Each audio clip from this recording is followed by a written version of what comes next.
Hello. Welcome to the Pirate History Podcast. My name is Matt. Thank you for listening.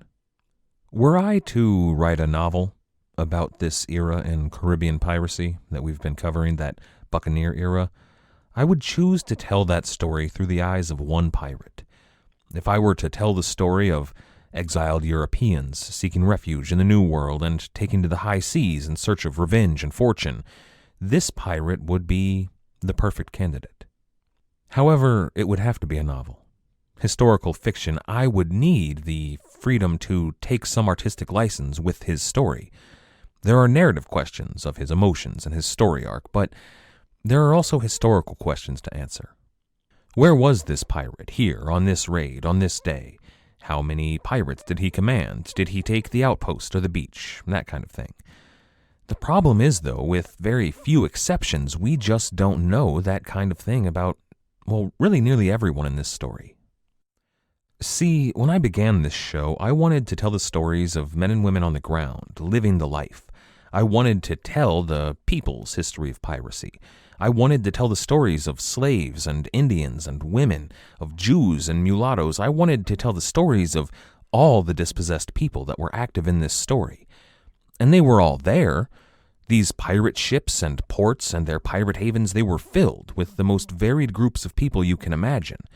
However, we've mostly covered the captains. That's really one of my failings. I need to do more digging, more research to find the stories I want to tell.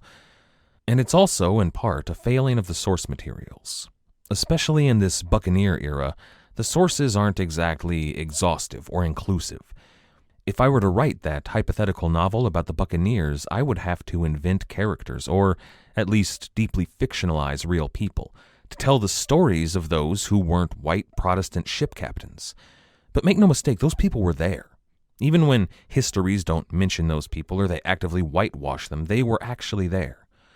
One of our main players today, Captain de Graaf, has been painted and portrayed through the years as a white man, but he was likely biracial. And a not insignificant number of the Buccaneers were gay. The majority were probably at least bisexual. Now, the captains may have been Protestants, or let's be honest here, they probably didn't care about God at all, but their crews would have had Jews and Indian religions and West African religions all on board practicing their own faiths together, although, to be fair, there probably weren't any Catholics. Now, on board, there weren't many women during the Buccaneer era, not yet at least. They were in port, but not cruising. Happily, we're about to introduce our first major name in the history of women in piracy, and as time moves on, we'll see more and more of them. And not just women, but people of all different groups. Not because there were more of them in these latter years than there were in the Buccaneer era necessarily, but because people finally started writing about them. After the success of books like The Buccaneers of America and the writings of Dampier and Bartholomew Sharp, publishers and authors back in Europe realized there was an audience for this stuff, an audience beyond the lords of trade and the king. There was a middle-class audience that paid money to read stories about pirates, and as these publishers rushed to fill that demand, the stories got more detailed and therefore more inclusive. We have stories there about daily life on board pirate ships and the real people that lived those lives. If we had records like that for the pirate I mentioned earlier, well, I wouldn't need to invent historical fiction to tell his story in real depth. We would just have it. His name was Pla Picard, and the reason I would choose him, the reason he was the perfect person from which to tell the story of the history of Buccaneers, well, he was there. For all of it. He was there from the pirates' initial explosion in the 1660s to their eventual decline and their retreat from the Caribbean. This is episode 52, Twilight of the Buccaneers, Part 1. The very first Buccaneers arrived in the New World in the 1620s. Mostly they were refugees from the French Wars of Religion. Now, they weren't Buccaneers yet, they were just people looking for a place to settle. Some of them chose to settle on the northwest corner of one of the West Indies' largest islands. The Spanish, who occupied the southeastern coast, called the island Santo Domingo. Those French refugees, though, chose instead to call it by the name used by their only neighbors, the Taino people. They called it Haiti. Haiti was, well, you couldn't call it a colony. It was mostly made up of men, and they lived a mostly nomadic lifestyle. They hunted and they trapped for meat and furs, much like the Taino had done and taught them to do.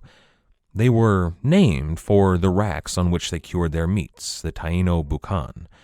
They Gallicized the word and called themselves the Buccaneers. It wasn't until Pierre Legrand that the Buccaneers became synonymous with piracy. He and a crew of 28 in what really was an open boat, using those new flintlock muskets, boarded and captured a small Spanish vessel. This set off an eruption of French Buccaneers piracy.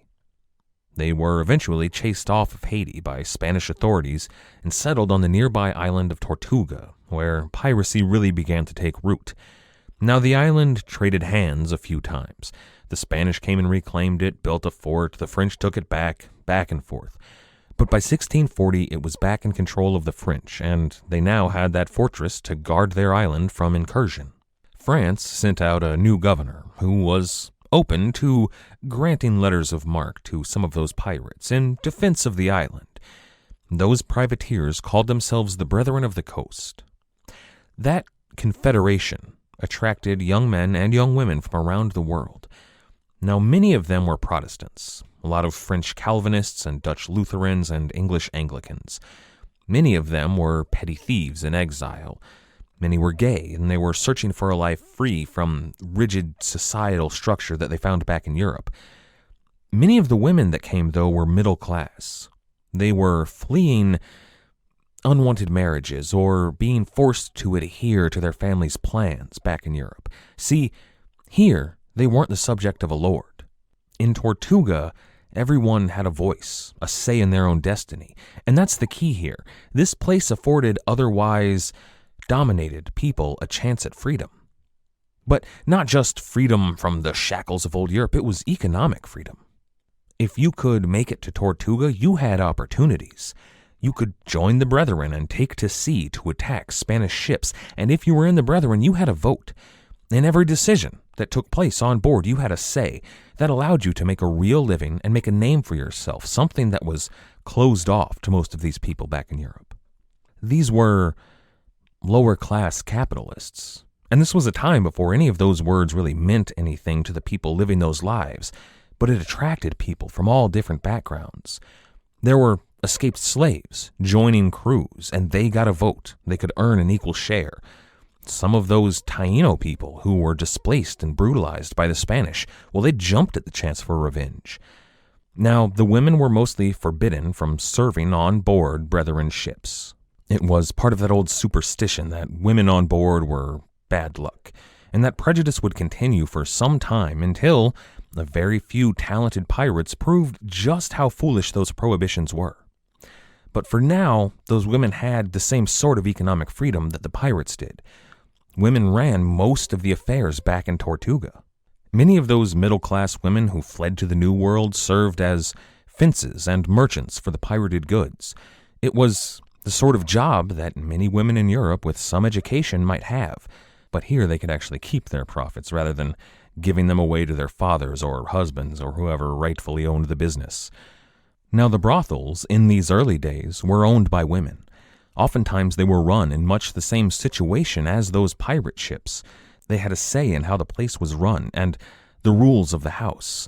And even to call them brothels is really a misnomer. They were more like, well, look, pirates didn't have homes waiting for them back at port. They didn't have a quiet farm and a family in Tortuga that they retired to. They were homeless, which is honestly not the worst way to think about the pirates. If you're ever wondering what it was like to be in the middle of a pirate raid, imagine being confronted by a gang of homeless veterans with serious drinking problems, spouting off about God and the government, and then pulling out an antique pistol and demanding your wallet. And if you refuse to give up your wallet, they'll burn your house down. When they returned to Tortuga, or eventually to Port Royal or wherever, they had these establishments. They would be better described as hospitals in the old sense of the word, a place where you could find hospitality. They were a place where you could grab a drink, served by the woman behind the bar. You could buy a meal, cooked by the women who ran the establishment. You could rent a real room with a real bed, and you could hire some company. But if you broke the rules, if you got violent or mistreated the staff, well, those pirates would be lucky if they found themselves out on the street. It wasn't equality, no, but it was better for some of these women than their prospects back in Europe were. Eventually, though, the French crown would see all this and clamp down on Tortuga. It was this sense of freedom, this world where you weren't as beholden to the old order and had the opportunity to make your own fortune, that threatened the empires of Europe just as much as the piracy. It was into this world that we introduced Pla Picard. Now, he might have been born in France, and some estimate his birth as early as 1624, but it's likely he was born later, in the late 1630s or early 1640s. Or he may have been born in the West Indies, even potentially in Tortuga, a child of that strange world.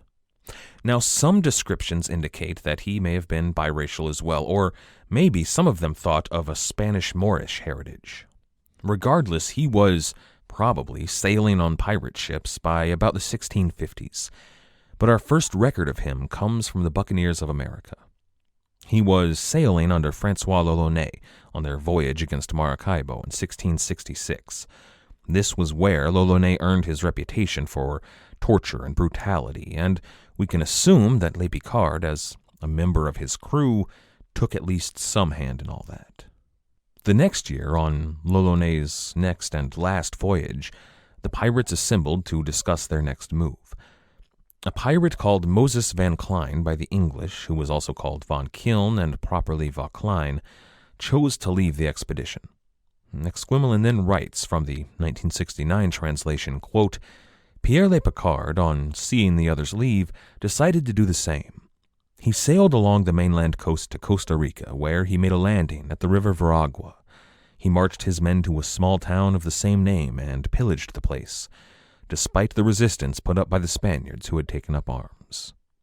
Le Picard and his men carried off several prisoners to their ship, but their plunder amounted to little, for Veragua is inhabited only by poor folk who work at the mines. Their intention had been to go further on and plunder the town of Nata on the South Sea coast, but Le Picard's men could not achieve their object, as the Spaniards were in wait for them in great numbers. End quote. So Le Picard was now a captain, and he was sailing alongside other brethren of the coast, namely Gel Laca and Roque Brasiliano.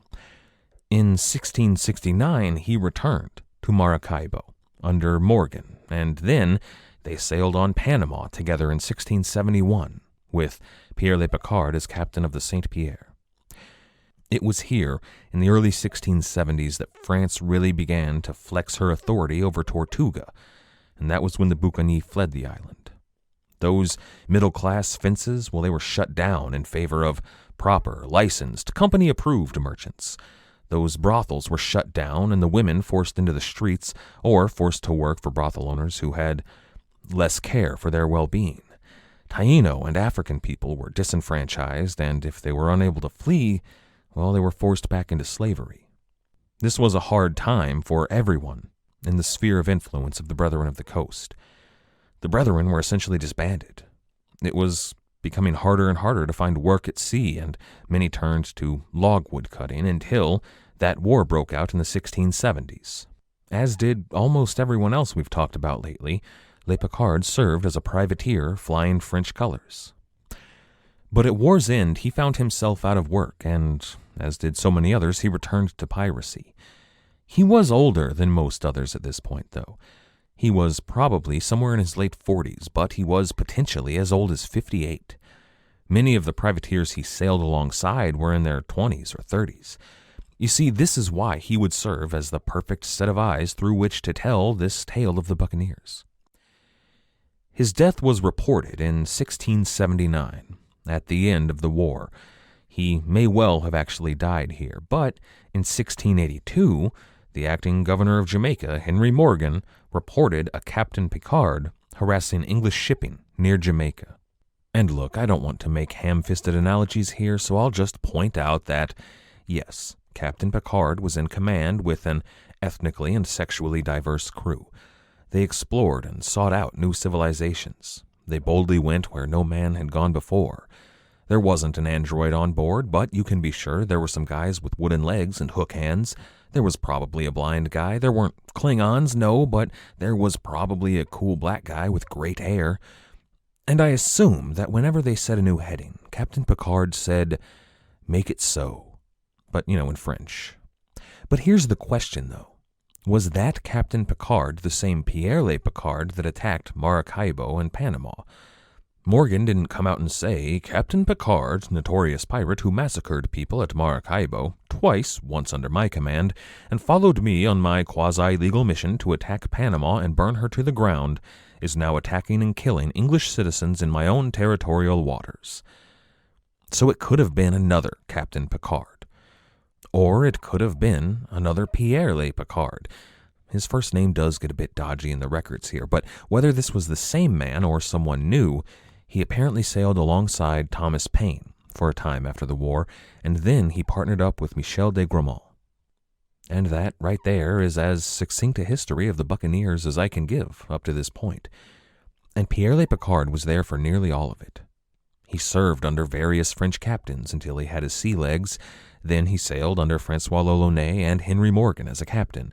He served in the Franco-Dutch War, and he sailed with that new bunch of young pirates that followed the war. He sailed out of Tortuga and Port Royal and the logwood camps in the Bay of Campeche and the Mosquito Coast, and finally, from Petit Goave with Michel de Grammont. Captain de Grammont had a respectable fleet under his command. It was, at the moment, the largest in the Caribbean. There was Pierre Le Picard, there was a Captain Pierre Boat, there was Jan Willems, Thomas Paine, and then a Captain Blot. Now, Grammont sailed in his 18-gun Corvette, La Colbert. The Corvette was a new French ship design introduced in the 1670s during the war. It was slightly smaller and sleeker than a frigate, and it carried a few less guns. They were ideal for Coast Guard ships and for privateers and for pirates. Now, they were larger than traditional sloops of war, which usually formed the backbone of any pirate fleet. The Colbert was among the best ships sailing in pirate hands in those days. The others in the fleet, namely Picard, Willems, and Paine, well, they were sailing 10 or 12-gun sloops of war. In 1682, though, their fleet was lurking off the northern coast of Cuba, hoping to intercept Spanish shipping. But things weren't going well for them. There were no disasters, just no luck in finding prizes, so most of the fleet just chose to head home for Petit Goave. Paine and a few of the smaller craft in the fleet chose to sail north to the Bahamas and spend some time doing some salvage work. They were hauling Spanish silver up from sunken ships while fighting off any Spanish that might come looking for it or other pirates that wanted a piece of the action. Now, that little fleet made a stop off the coast of Florida, hoping to raid San Augustine, but they were forced away and just raided a few smaller villages. The rest of the fleet, Michel de Grammont, Pierre Le Picard, Jan Willems, well, they were all just sort of loitering around Petit Goave when a young Dutch captain named Nicholas van Horn approached Captain de Grammont. He had a letter of marque in his possession, granted after he and his men spent a stint in that Spanish cell. The governor had only granted him that commission on the condition that Van Horn bring Grammont along as his lieutenant. Grammont jumped at the opportunity to sail with him. This letter of marque would give him the opportunity to properly raid a Spanish city again, just like he'd done at Maracaibo during the war. So he agreed to the expedition, but he said that preparations still needed to be made. First, he granted Van Horn the use of his ship, the Colbert, to collect the rest of his fleet. There were a few that had remained off Cuba, and the rest were up in the Bahamas. In the meantime, Grammont could outfit Van Horn's ship into a decent pirate vessel. So Van Horn sailed off and collected those other ships and brought them back to Petit Goave. When he returned, the St. Nicholas, his ship, was refit and ready to sail as a proper pirate vessel. She was a frigate, the largest ship in their fleet, and Grammont had stripped her of all her unnecessary weight and loaded up a number of guns. With Van Horn's return, the fleet numbered 10 ships. Nicholas Van Horn on board the frigate St. Nicholas, Michel de Grammont on the Colbert, Jan Willems, Pierre Botte, while they sailed on the Cagon and Diligente, respectively. Pierre Le Picard had his own sloop, along with a few smaller boats. The fleet set sail and headed west for Port Royal. All in all, there were about 300 men under sail. It was a decent-sized fleet. Nothing to make Spain tremble, but they could take some sizable prizes. However, Michel de Gramont had plans to grow the fleet. First, though, they had to make a stop at Port Royal. They were known pirates, and right now Port Royal was unfriendly to pirates. Governor Lynch had arrived and was actively hunting pirates as far away as Charlestown in the Bahamas or Barbados in the Windward Islands and Campeche. However, England and France were at peace, and the pirates here had a legitimate letter of marque signed by the governor of Saint Dominique. So Gramont sent a messenger to the governor informing him of these facts and informing him that they meant no harm to Port Royal or English ships. They merely wanted some time to gather wood and foodstuff for the upcoming voyage. Lynch sent out his French secretary, Charles de la Barre. He was there to treat with the French and Dutch pirates. Lynch wanted to be certain that the pirates were being honest in their intentions and to double-check on that letter of marque. You can be sure that he had several warships at the ready in the meantime. These interactions are the times that I really wish I could go back and see. I just love it when someone puts something like this on screen. I want to know what it was like at this meeting. Was de la Barre imperious? Was he cold? Did he look down his nose at the pirates? Were the pirates, in return, polite, even deferential or subservient? Or was de la Barre meek and terrified? Was he clutching his satchel and hiding behind his guards while the pirates loomed over him? Did they intimidate the French secretary? I think probably it was neither. Charles de la Barre was just a bureaucrat doing his job. He was French, and he was actually working for the French government. He was a sort of ambassador to Governor Lynch. When Lynch had business with the governor of a French colony, or, say, a fleet of French privateers showed up in his city, it was the French secretary's job to facilitate communication. Right now, France and England were allies, so officials like this were in every major colony. So I imagine that the pirates just offered him rum, and he maybe politely declined, but maybe took some wine. He probably checked over their papers, saw that they were in fact legitimate privateers in the employ of France, and saw that everything was in order. He likely asked after some news of Petit Goave or any other big events in the greater West Indian region. He finished his wine and went about his day. But he did have a report for the governor when he returned. He told Lynch that the letter of marque was made out to Nicholas van Horn, a Dutchman. Van Horn was nominally in command of the fleet. However, it was apparent that Michel de Gramont was actually running the show. All the assembled captains, save Van Horn, were loyal to Gramont, and they took their orders directly from him. Even the crew of the St. Nicholas was peppered with Gramont's men. He said that the pirates all resented Van Horn for his, quote, insolence and passion. In some ways, this reminds me of a pirate relationship we'll see in 35 years or so. Edward Teach happened upon Stede Bonnet in the swamps of Carolina, and he found a sniveling, oblivious captain who was close to being voted out and probably tossed overboard with a slit throat. But Teach convinced Bonnet to join forces. Now, Bonnet acted as though he and Blackbeard were equals, but every man in the fleet was obviously following Teach. There's a quote in Black Sails that illustrates this situation perfectly. Captain Flint happens upon a derelict pirate vessel belonging to some new-come upstart pirate. Flint argues that they aren't beholden to help the other ship because of the quality of the men sailing her. He says, quote, "These days, any man who can sew a black flag and get 10 fools to follow him can take a prize. They can take it because of the fear that I and men like me have instilled in their prey, but they can't do what I can do. They're not built for it." End quote. And that's precisely what we're seeing here. What exactly had Nicholas van Horn done to become admiral of a fleet of pirates? He took a merchant job and ran off with the ship. He kidnapped a few slaves and immediately sailed into a Spanish port where he was promptly arrested, clapped in irons, and thrown into a cell. I mean, come on here. Michel de Gramont was a hero of the Dutch War. He'd sailed on Maracaibo with 1,500 men. He'd taken her and ransacked a dozen more cities. He'd captured scores of ships.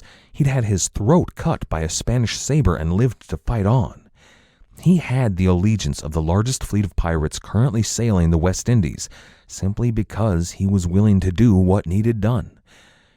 And Nicholas von Horn? He had a slip of paper. Now, that slip of paper might grant them passage here in Port Royal. It might legitimize them to the French, but that's really about it. The Spanish weren't about to take a look at that letter of marque and say, "Oh, you escaped one of our jails, did you? Well, very good.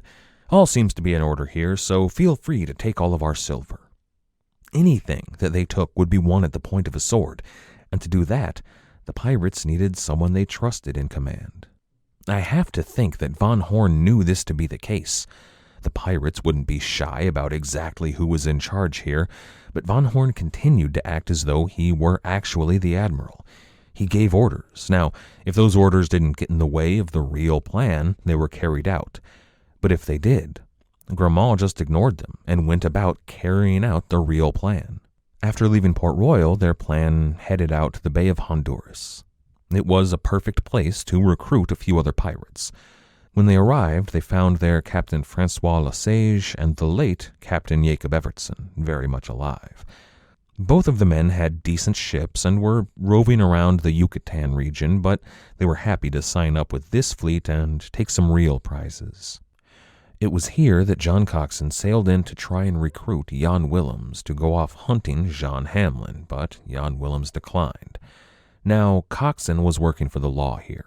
He was under a commission to hunt pirates, especially Jean Hamlin. But he was an old buccaneer and one of the greats. He knew these men, and he had what passed for trust between pirates. He wasn't about to try to take them into custody. There were way too many pirates here, first of all, but he didn't really want to. Some of these men were friends. Grammont and Willems were perfectly candid with Coxon about their business. They were here to recruit a fleet. They needed as many sailors as possible. They had told almost no one what their real plan was, but they told Coxon they were, quote, trying to unite all the privateers for an attack on Vera Cruz, end quote. Vera Cruz was ripe for plunder. It hadn't been attacked in living memory. Maybe Pla Picard was old enough to remember the last time Vera Cruz had been plundered, but if he was, he would have been a boy, and certainly none of the other pirates were old enough to remember it. Francis Drake had taken the city a century prior, but the last raids had been almost 50 years ago, in the 1630s, and mostly they'd been scattered. And therein lies the problem. Vera Cruz was certainly a rich prize, but they had a strong militia. They had a fleet of warships, and they had the fortress San Juan de Ulloa. It was the biggest, richest, most important port in all of Nueva España. Vera Cruz was the entry point for every slave brought to New Spain. From there, those slaves were transported all over the Viceroyalty. Vera Cruz was also the shipping point for all of the goods produced in New Spain. There were gold mines there and massive plantations. The city was bursting with plunder. But all those riches meant that Vera Cruz was the most heavily guarded port in New Spain, maybe the most heavily guarded in all of the New World, outside of perhaps Cartagena and Havana. It was lunacy to try and take the city. All the same, the pirates meant to try. Maybe it was just crazy enough to work. The reward? Maracaibo had been plundered half a dozen times in the last 15 years. Attacking Portobello was almost an annual tradition for the Buccaneers. Campeche had been drained of almost every bit of treasure that the pirates could squeeze out of it. Panama was a ruin, destitute. Vera Cruz was rich and worth it, if they could recruit enough pirates crazy enough to try. Certainly they tried to recruit Coxon, but he was happy to have a stable job and a port to call home without the threat of a noose. Now right here I like to imagine Nicholas von Horn stamping his feet in protestation. They couldn't just tell John Coxon about their big plan. He was the law. He would run to tell Lynch all about them. And then I like to imagine Jan Willems and Michel de Grammont turning to him, blank-faced, and saying, "Quiet, boy, you know who this is? This is John Coxon. and then turning back to the grown-up business. I do wonder, though, exactly how Coxon knew to come here to the Bay of Honduras. It was a well-known haunt of pirates, and likely there would be some ships about, but it seems like Coxon knew that these pirates would be here. Which makes me wonder what kind of network the pirates had in all of the major port cities. How did they get the word out that there was a meeting of the Buccaneers? Remember those hospitals I mentioned earlier, run by the women of the West Indies? Well, they were still around. The hospitals in Tortuga had been shut down, but, while Petit Guave was the seat of government in Haiti, the real home of the pirates was another settlement just a few miles down the coast. It was built around one of those hospitals. It was so central to the affairs of the region that the pirates dubbed the city Hôpital. Today, that city is the largest in Haiti. It's the capital, Port-au-Prince. I wonder if that hospital and her sisters in Port Royal and Nassau and all of the other pirate havens, I wonder if they provided a sort of networking service for the pirates. And if so, I wonder exactly what their cut was. But whether it was the women at these hospitals or secret agents at the docks or Henry Morgan himself, someone in Port Royal was told of the plan to meet at the Gulf of Honduras, and that someone, John Coxon, who was an old pirate, it was someone he knew to ask. He basically followed the pirates to the Gulf after they left Port Royal. But when Jan Willems declined his offer, John Coxon sailed away. The fleet chose to stick around. They roved around the bay, looking for their quarry. But not ships to take, not prizes, not necessarily at least. They were here looking for 2 ships belonging to 2 of the most feared pirates in the world, Lorho de Graaf and his lieutenant, Mikhail Andrizun. Captain de Graaf and Captain Mikhail were known to be around the bay in command of, quote, 2 great ships, a bark, a sloop, and 500 men. That would, if added to the fleet under Gramont, bring their number to almost 900 men, to 4 warships and at least a dozen smaller craft. That was enough to execute the plan of Michel de Gramont. However, just because they weren't looking for prizes doesn't mean they wouldn't take one if it fell into their lap. One night, while out cruising, Nicholas von Horn happened upon La Nuestra Señora de Consolación and La Nuestra Señora de Regla. They were 2 fat merchantmen, and they were just lying at anchor off the coast. They would be easy prizes to take, and, to Van Horn's way of thinking, they would cement him as a real pirate, worthy of the respect he deserved.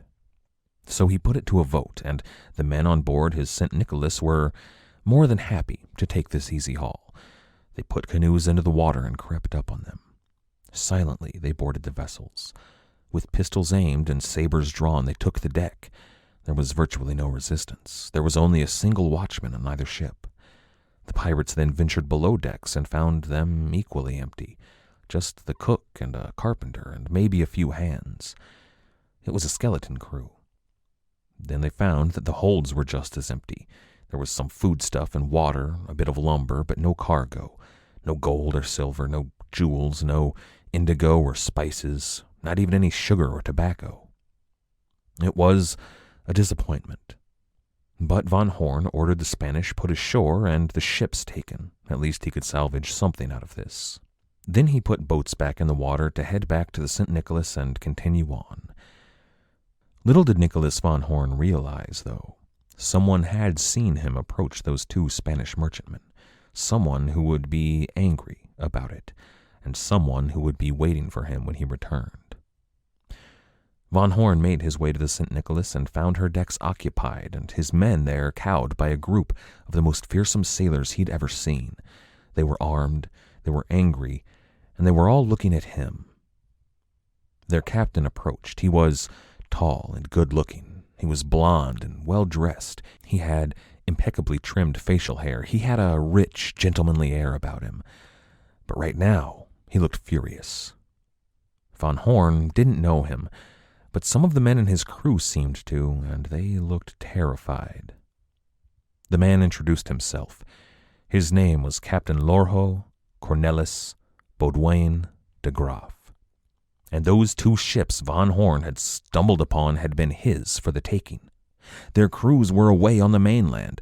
They were busy selling their cargo at a commercial fair far inland.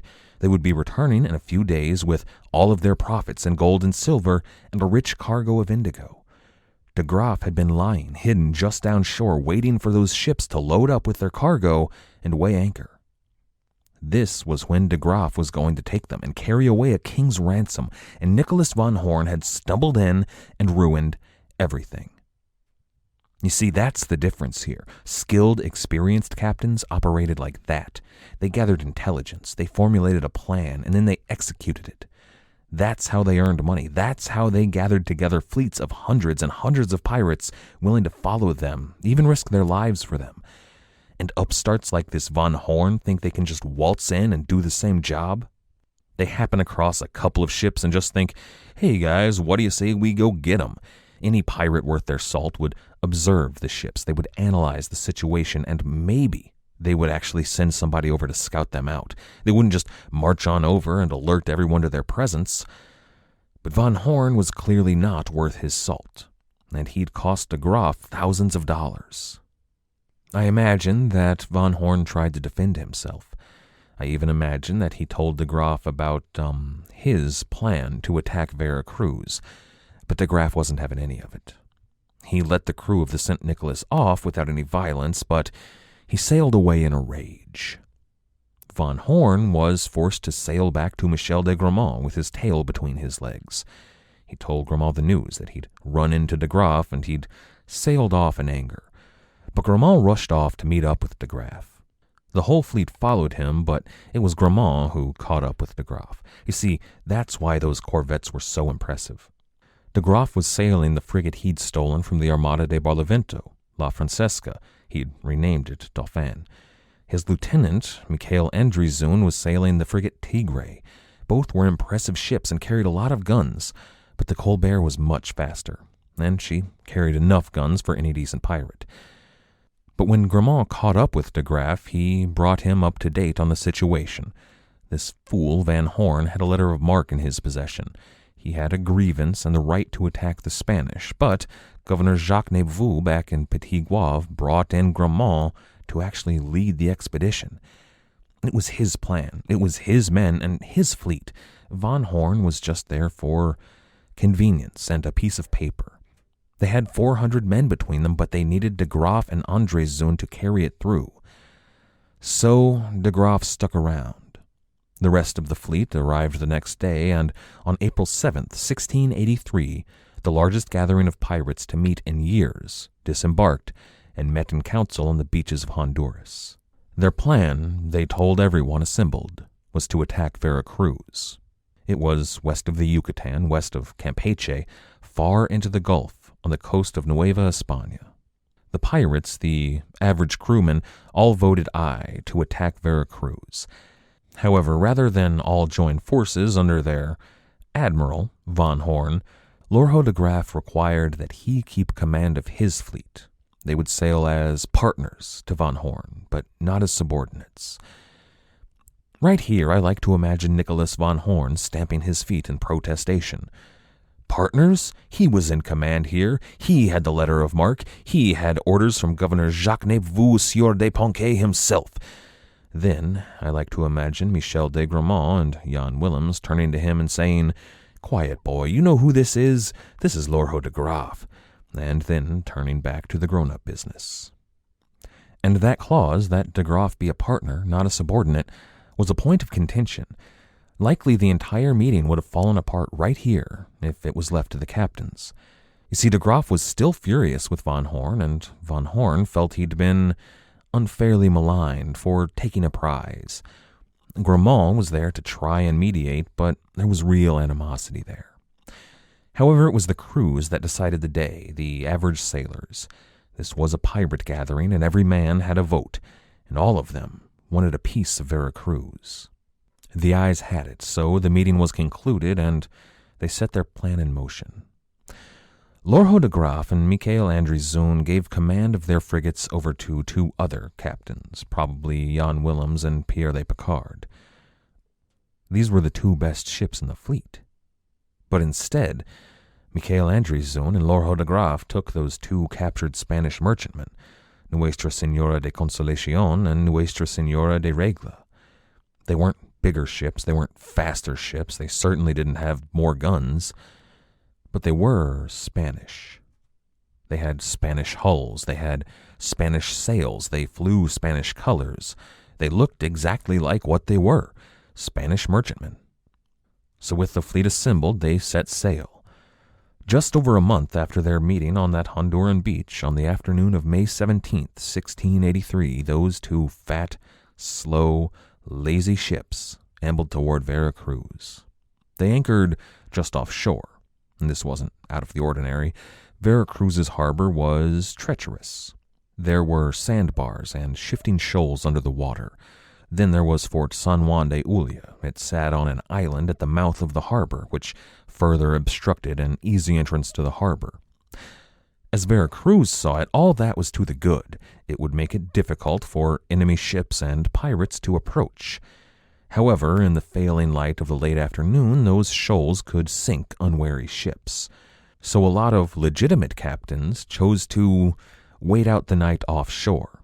Then in the morning they could enter the harbor with better light.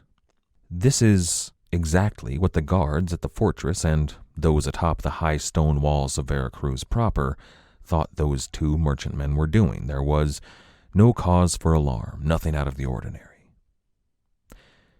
In the very first hours of May 18th, Lorho de Graaf and Michael Andrieszoon led 300 men quietly ashore. They landed just 2 or 3 miles down the coast from Vera Cruz.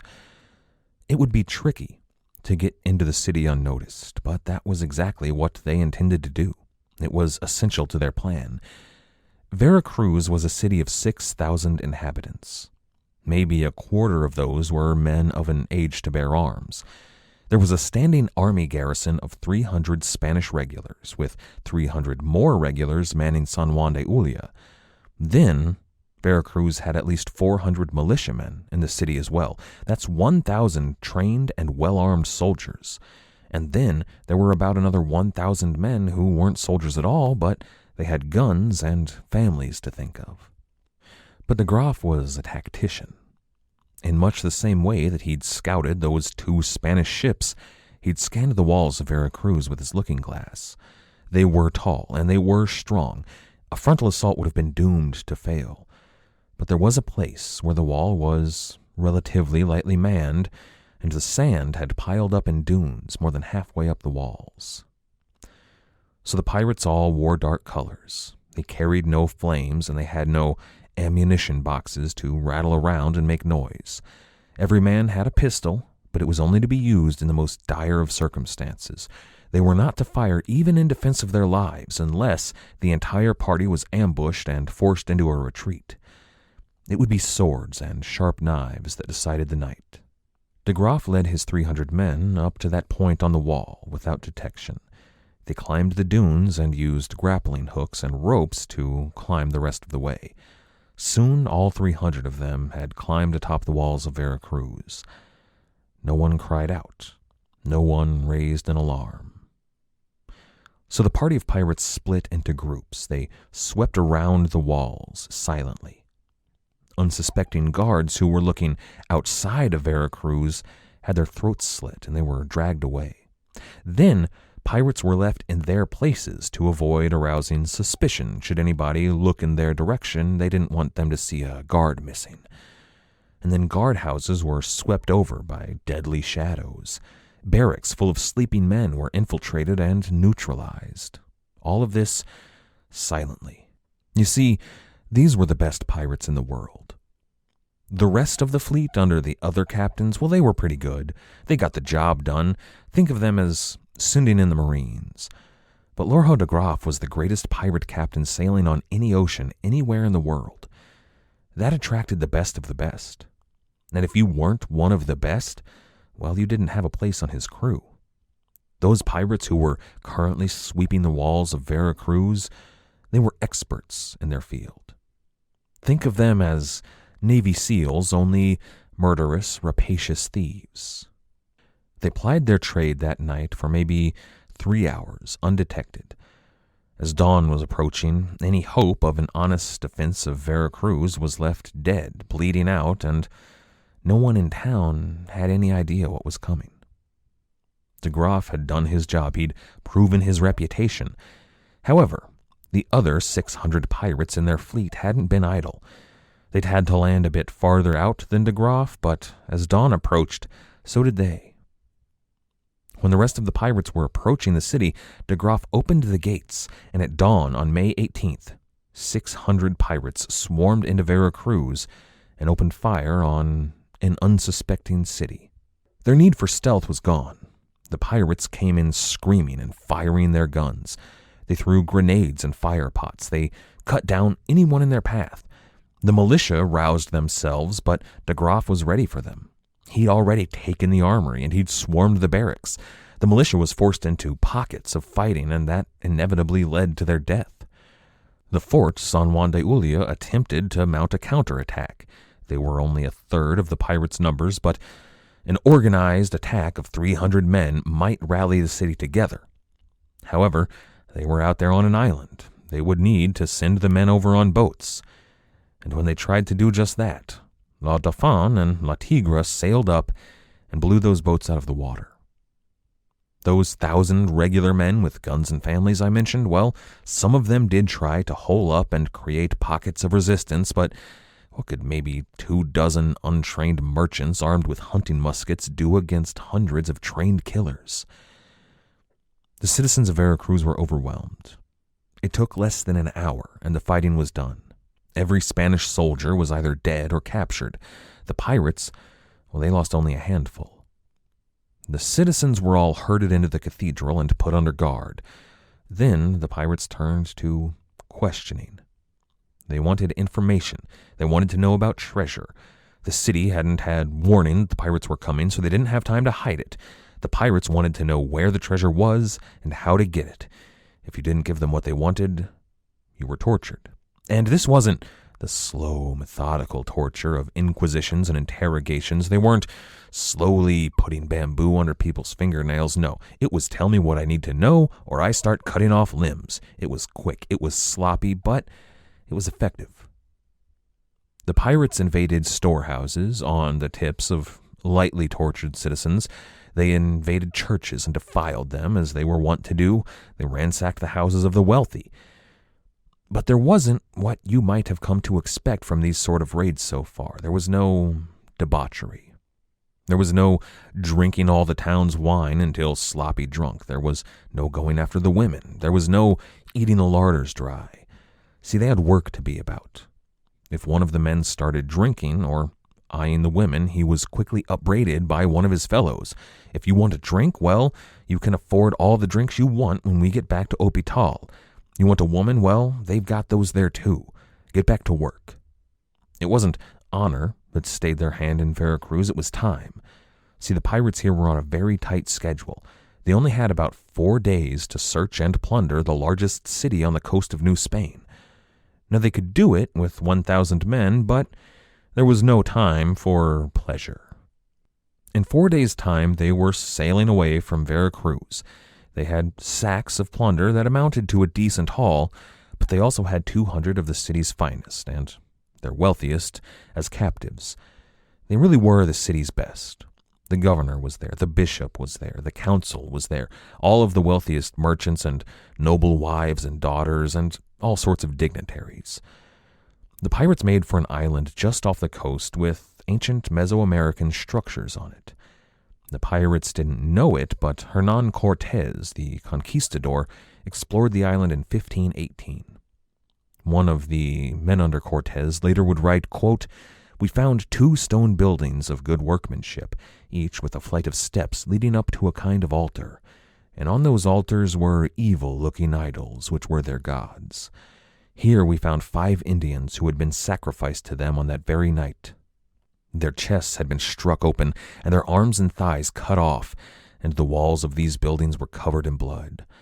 All this amazed us greatly, and we called this island Isla de Sacrificios."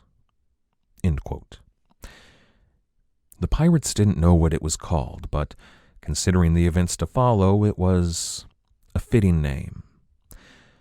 pirates waited with their hostages for several days. They were waiting for Veracruz to come up with a ransom.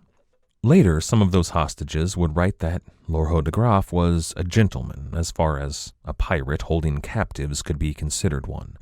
He saw that they were properly fed. He saw that they were cared for. He ensured that no one was unduly harmed, and he kept the women safe from any pirates who might have notions about how they were to be treated. Now, you couldn't call their accounts glowing praise for de Graaf, but they realized their situation, and they were thankful that someone with at least a shred of honor was in command. Meanwhile, though, Nicholas von Horn was growing more and more agitated. He felt shortchanged by all of the pirates. De Graaf had led the assault on Veracruz on an expedition that rightly belonged to von Horn. It was his to command.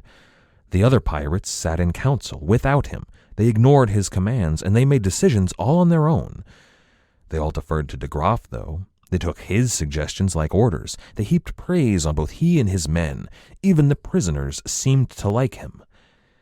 So von Horn decided to reclaim his command. He was going to take matters into his own hands. He decided that all of this waiting was taking too long, so he chose to send Veracruz a message. He ordered 12 of the prisoners taken and brought to him. He was going to remove their heads and send them back to the city. Whether he ordered them taken to those Aztec sacrificial temples to have their heads removed, I can't say. Now, this was in direct opposition to de Graaf's orders. One of the men ran off to tell de Graaf what was happening, and the pirate rushed back with as many men as he could muster. He told von Horn, who was preparing to have those heads removed, quote, "It was not right to behead any surrendered men who had been granted quarter," end quote. Now, von Horn was harboring some serious animosity towards de Graaf. So he drew his sword, and he ordered Lorho de Graaf to stand down. He chose poorly. De Graaf drew his own sword. In one smooth, swift motion, he slashed Van Horn's wrist, the wrist holding his own sword, and then he drew another deep gash across his chest. Whether Nicholas von Horn fell back onto one of those Aztec sacrificial altars, clutching his bleeding wrist to the open wound in his chest, I can't say. Either way, though, de Graaf ordered von Horn clapped in irons and taken to the Dauphin. In one of those moments that's, well, not exactly irony, but nearly averted tragic coincidence, maybe.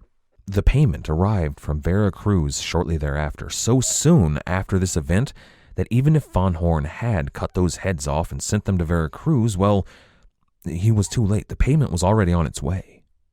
However, they sent their payment in slaves. That was really what amounted for most of the wealth of Veracruz.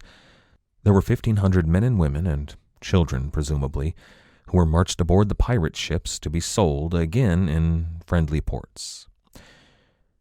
There was a reason, though, that the pirates had been in such haste when ransacking Veracruz. The Plata Fleet was expected to the city any day now. Now, that might sound like a rich prize. Spanish plate fleets had tons of silver. But the fleet was comprised of armed Spanish galleons. She was accompanied by gunboats and fire ships and even a ship of the line. This was not a fleet the pirates wanted to encounter. Immediately after leaving the Isla de Sacrificios, the pirates encountered the Plata Fleet. If they were forced into an encounter here, the pirates were doomed. However, the admiral of the fleet, Diego Fernandez de Zaldivar, chose not to engage the pirates. He allowed them to flee. He didn't want to fight and potentially lose one of his ships. The pirates fled into the wind. Nicholas von Horn, though, was sitting in the brig aboard the Dauphin. I don't imagine he was receiving the best medical treatment, but David F. Marley writes of him, quote, "As the pirate fleet slowly beat back around the Yucatan Peninsula, von Horn's life ebbed away.